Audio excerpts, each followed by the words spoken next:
गुरु भगवान के अनंत अनंत शुक्राने हैं। गोपियों के प्रसंग पर आते हैं। गोपी दौड़कर गई कृष्ण के पास और कृष्ण ने कहा लौट जाओ, अब चलें फिर वहीं नारायण।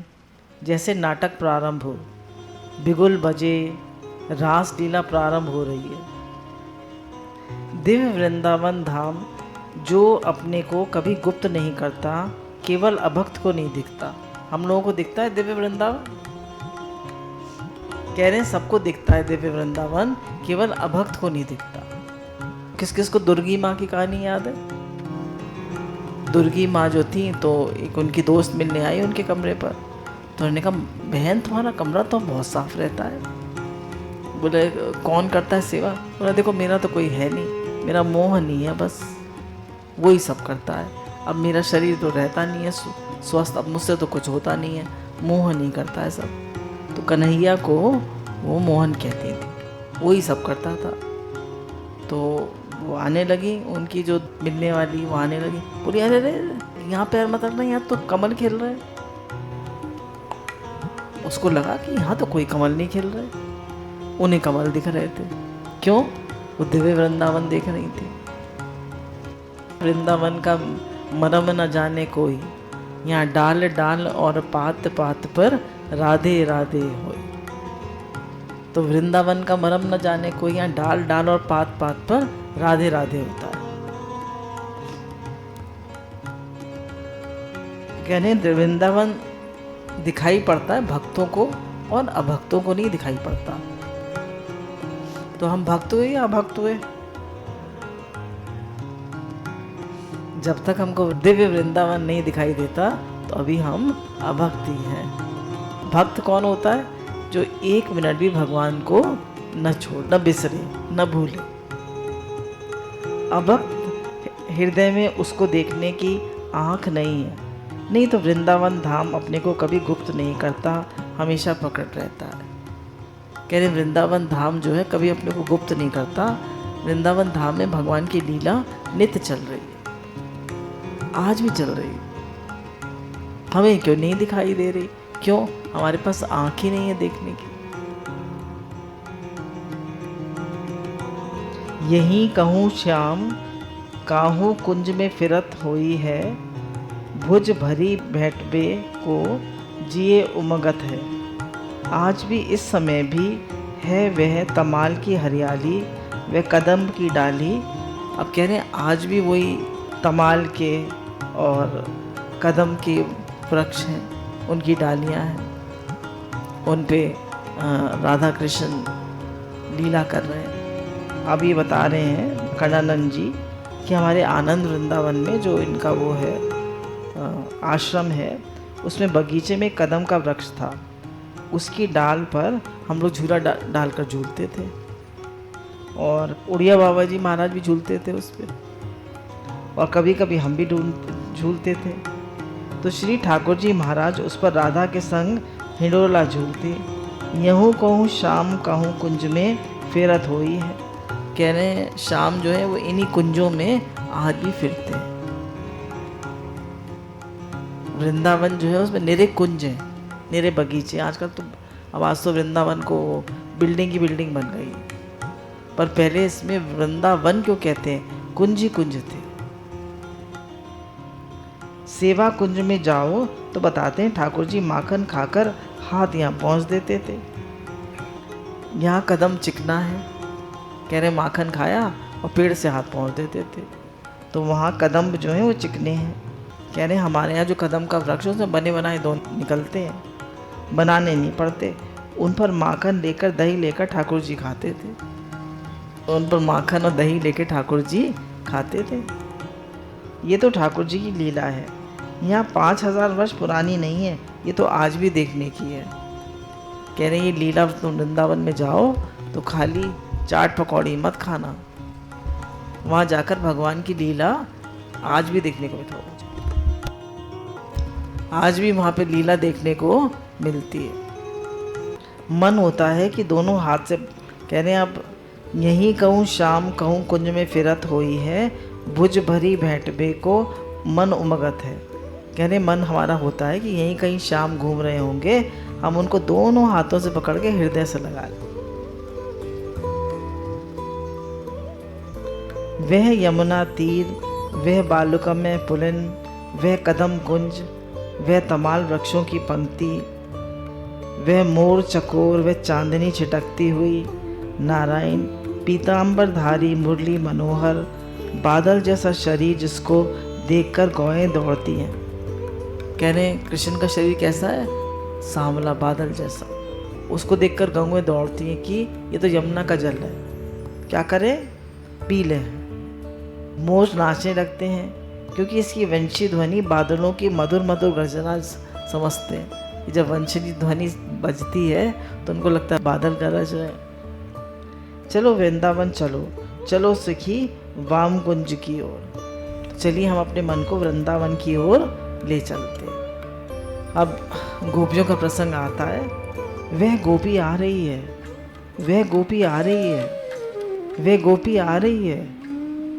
फिर देखा वे आ रही है, वे आ रही है, वे आ रही है, वे गाय दूती हुई आ रही है। ऐसे ऐसे आ रही, गाय दू रही थी, कृष्ण की बंसी सुनाई पड़ी, गाय तो दूना भूल गई और बस वो जो एक्शन था गाय दूते, उसको पता ही नहीं है कि वो गाय का दूध भूल गई और वो दूध दूते हुए वो चल पड़ी कृष्ण से मिलने।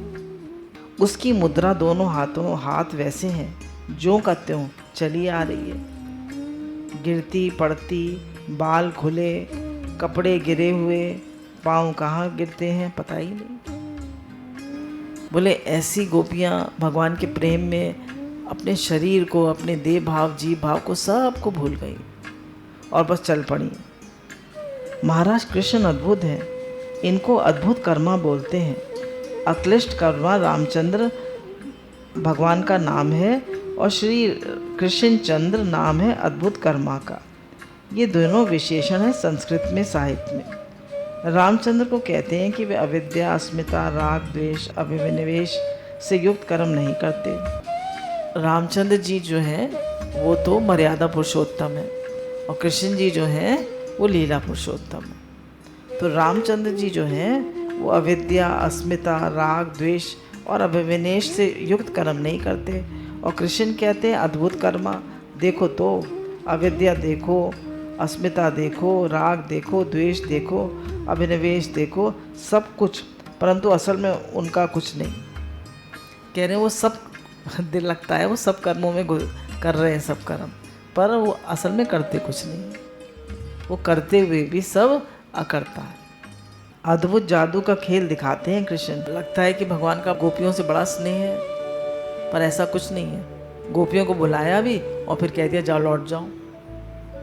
तो वो कर तो रहे हैं सब कर्म, पर किसी में भी लिप्त नहीं, सारी लीला है उनकी। तो अब कह रहे कोई गोपी दूध गर्म करके चली, कोई हलवा चढ़ाकर चली, कोई दूध दूते भागी, कोई परोसते हुए भागी, कोई बच्चे को दूध पिलाती भागी, कोई अंजन लगाते भागी, कोई लेप करते भागी, कोई कपड़ा पहनते भागी। बाजी रे बाजी, बांसी कहाँ बाजी। अब वे महाराज बाजी बाजी करते करते एक गर्दन उठी तो उठी। वह जो मकान में बंद कर दी गई थी उसको भी देखा, जो दूती चली थी, परोसती चली थी, दूध पिलाते चली थी, उन्हें देखकर, और जो अंजन लेप करते चली थी, जो कपड़े पहनती चली थी, जो हाथ में आंचल पकड़े चली जा रही थी। कह रहे हैं हर कोई, किसी ने आधा आँख में काजल लगाया था, किसी ने कपड़े ठीक से नहीं पहने थे, कोई कैसे सब चली जा रही, बस चली जा रही। क्यों? कृष्ण की बांसुरी बज रही है और वो जैसे वो किसी ने वो कर दिया है, हिप्नोटाइज, चली जा रही है, बस चली जा रही, उन्हें अपना होश ही नहीं है। हाथ में चोली पकड़े चली जा रही है। बोले कोई हाथ में चोली पकड़े चली जा रही है, नारायण, पाँव का कपड़ा हाथ में, पजामी कोई हाथ में पहन ले कैसा लगेगा, हाथ का कपड़ा पाँव में, और ब्लाउज को पहन ले पाँव में, क्या हालत होगी। रुकती नहीं, और जो मकान में घिर गई, जिसका शरीर दिव्य हो गया था उसको भी देखा। बोले जो मकान में बंद हो गई थी, कृष्ण का ध्यान करने लगी, जिनका शरीर दिव्य हो गया था उनको भी देखा। वे महाराज आई तो उनको मर्यादा का तो ध्यान ही नहीं था, सीमा का ध्यान ही नहीं था, कहाँ जाए। उनके लिए कोई मर्यादा नहीं थी, वो तो सब भूल गई थी। एक मर्यादा होती है वही कि घर में खाना परोस रहे हैं, दूध चढ़ा हुआ है, घर वालों को खाना खिला रहे हैं। वो तो कृष्ण की ऐसी बांसुरी बजी कि वो धर्म अर्थ काम मोक्ष सब भूल गई और बस भगवान के प्रेम में चल पड़ी। कृष्ण ने देखा कि ये तो आकर कोई पाँव के नीचे घुस जाती।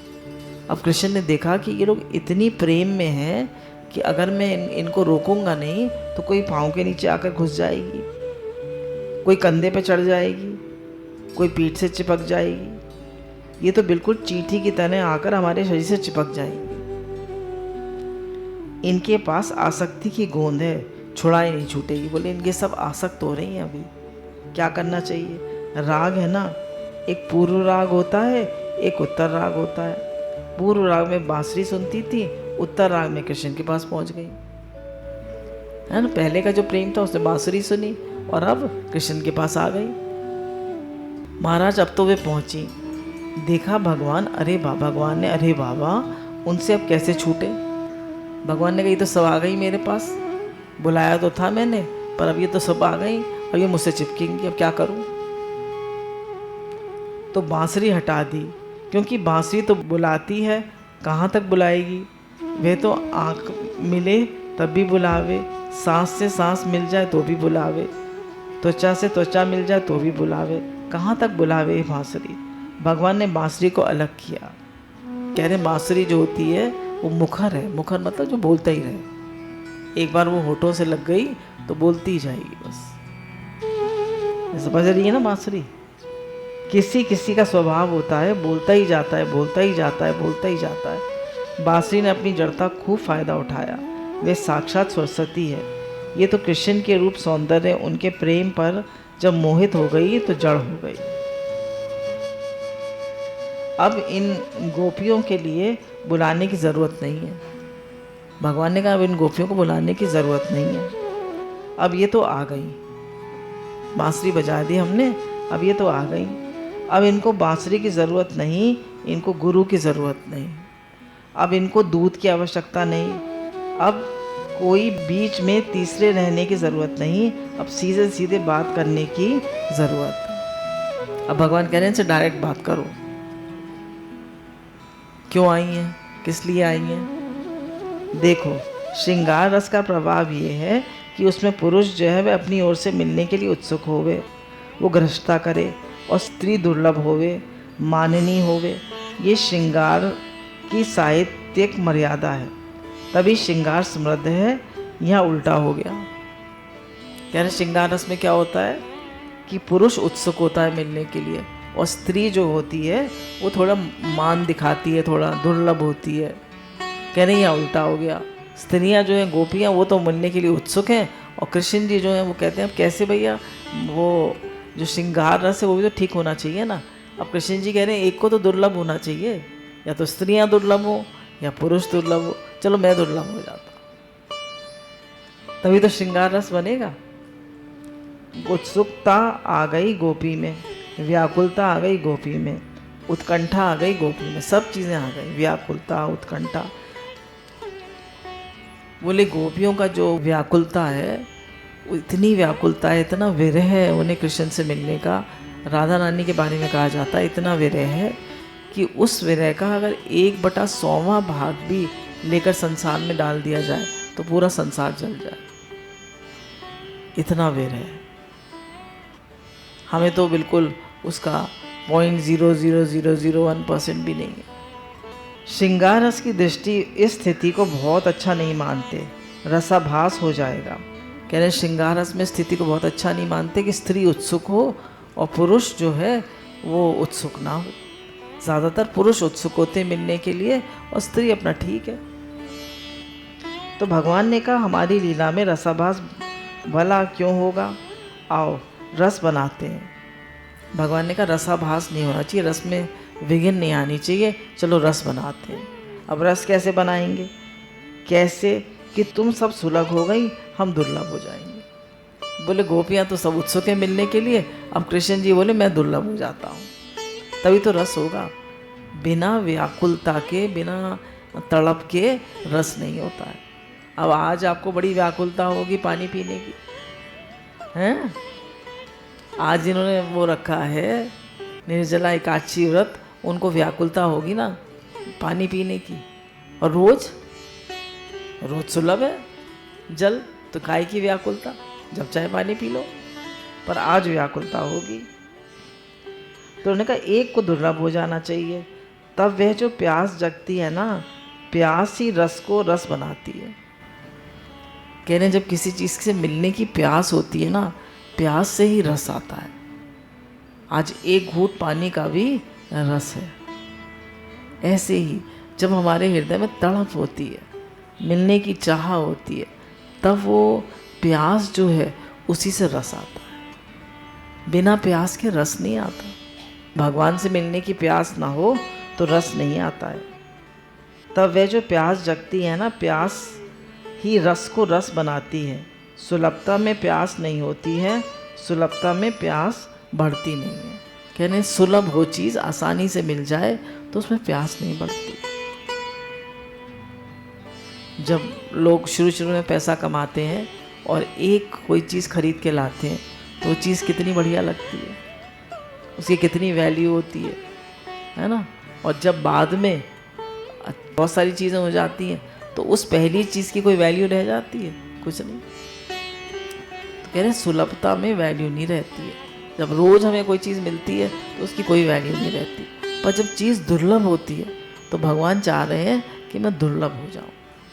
ये गोपियाँ सब भागी भागी आ रही हैं, अब ऐसे ही मिल लेंगे तो रस नहीं आएगा। गुरु भगवान के अनंत अनंत शुक्राने हैं।